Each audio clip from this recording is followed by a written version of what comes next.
வணக்கம். தமிழ் ஃபுட் கார்னர்ல இன்னைக்கு ஒரு சூப்பரான டேஸ்ட்ல கமகமன் வாசனையோட காளான் தொக்கு பண்ண போறோம். இது இட்லி, தோசை, சப்பாத்திக்கு தொட்டு சாப்பிட்றதுக்கும் புலாவ், பிரியாணிக்கு சைட் டிஷ்ஷா வச்சுக்கிறதுக்கும் ரொம்ப நல்லா இருக்கும். சூடான சாதத்துல போட்டு பிசைஞ்சு சாப்பிட்றதுக்கும் ரொம்பவே நல்லா இருக்கும். இப்போ எப்படி பண்றதுன்னு பார்க்கலாம். இந்த பேன்ல 2 டேபிள் ஸ்பூன் எண்ணெய் சூடானதும் அதில் ஒரு பெரிய சைஸ் பெரிய வெங்காயத்தை இந்த மாதிரி பொடியாக கட் பண்ணி சேர்த்துக்கங்க. இந்த வெங்காயத்தை கண்ணாடி பதம் வர வரைக்கும் வதக்கிக்கணும். இந்த மாதிரி கண்ணாடி பதம் வர வரைக்கும் வதக்கிட்டு இது கூட 1/2 டேபிள் ஸ்பூன் அளவுக்கு இஞ்சி பூண்டு பேஸ்ட்டை சேர்த்து இதனுடைய பச்சை வாசனை போகிற அளவுக்கு வதக்கிக்கலாம். இஞ்சி பூண்டு விழுதோட பச்சை வாசனை எல்லாம் போயிடுச்சு. கட் பண்ண ஒரு பெரிய தக்காளியை சேர்த்துட்டு இந்த தக்காளி நல்லா வதங்கி மசிஞ்சு வர வரைக்கும் வதக்கிக்கணும்.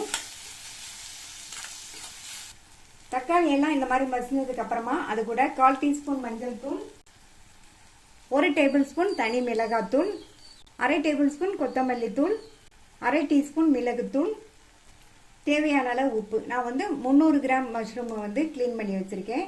மஷ்ரூமுக்கு நிறைய உப்பு தேவைப்படாது, அதனால பார்த்து சேர்த்துக்கங்க. தேவைப்பட்டால் அப்புறம் கூட சேர்த்துக்கலாம். இதில் கொஞ்சமாக 1 டேபிள் ஸ்பூன் போல் தண்ணி சேர்த்து நல்லா மிக்ஸ் பண்ணி விட்டுருங்க. இதனுடைய பச்சை வாசனை எல்லாம் போய் ஓரங்கள்லாம் நல்லா எண்ணெய் பிரிஞ்சு வரட்டும். க்ளீன் பண்ண 300 கிராம் மஷ்ரூமை இதில் சேர்த்துடலாம். மஷ்ரூமை சேர்த்துட்டு நல்லா ஒரு தடவை இந்த மாதிரி கலந்து விட்டுட்டு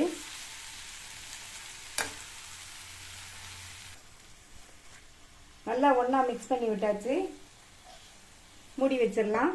இதுக்கு தண்ணி எதுவும் சேர்க்க வேண்டியதில்லை. காளான்லேருந்து வர்ற தண்ணியே இதுக்கு போதுமானதாக இருக்கும்.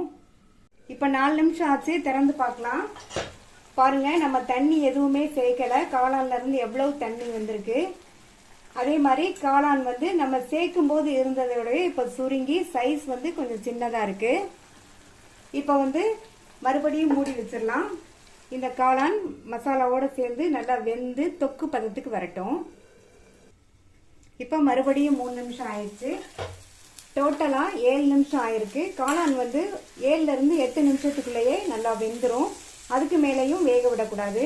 ரொம்ப நேரம் வெந்ததுன்னா காளான் ரப்பர் மாதிரி ஆயிரும். இப்போ தொக்கு பதத்துக்கு கரெக்டாக வந்துருச்சு. கடைசியாக அதில் 3/4 டீஸ்பூன் போல் கரம் மசால் தூள் சேர்க்குறேன். கரம் மசால் தூள் உங்கள் தேவைக்கு தகுந்தபடி எவ்வளோ வேணாலும் சேர்த்துக்கங்க. கடைசியில் கரம் மசால் தூள் சேர்த்தோம்னா தொக்கோட டேஸ்ட் நல்லாயிருக்கும். அப்புறமா இது கூட 1/4 கப் அளவுக்கு தேங்காய் பால் சேர்க்குறேன். இந்த மாதிரி தொக்குக்கு தேங்காய் பால் சேர்த்தோம்னா டேஸ்ட் ரொம்ப ரொம்ப நல்லாயிருக்கும். நீங்களும் ஒரு தடவை ட்ரை பண்ணி பாருங்கள். தேங்காய் பால் சேர்த்துட்டு நல்லா ஒரு தடவை கலந்து விட்டுருங்க. தேங்காய் பால் சேர்த்து கலந்து விட்டதுக்கு அப்புறமா 1 நிமிஷம் மட்டும் இருக்கட்டும். இப்போ 1 நிமிஷம் ஆச்சு. கடைசியா இதுல கொஞ்சமா கறிவேப்பிலை இலைகளை இந்த மாதிரி பிச்சு சேர்த்துட்டு பொடியா கட் பண்ண கொத்தமல்லி இலைகளையும் சேர்த்துருங்க. நல்லா ஒரு தடவை மிக்ஸ் பண்ணி விட்டுறலாம். நல்லா கமகமன் வாசனையோட காளான் தொக்கு ரெடி ஆயிடுச்சு. இந்த தொக்கு இட்லி, தோசை, சப்பாத்தி இதுக்கெல்லாம் தொட்டு சாப்பிட்றதுக்கு நல்லா இருக்கும். நீங்களும் ஒரு தடவை இந்த காளான் தொக்கை ட்ரை பண்ணி பார்த்துட்டு உங்கள் கமெண்ட்ஸை சொல்லுங்கள். தேங்க்யூ.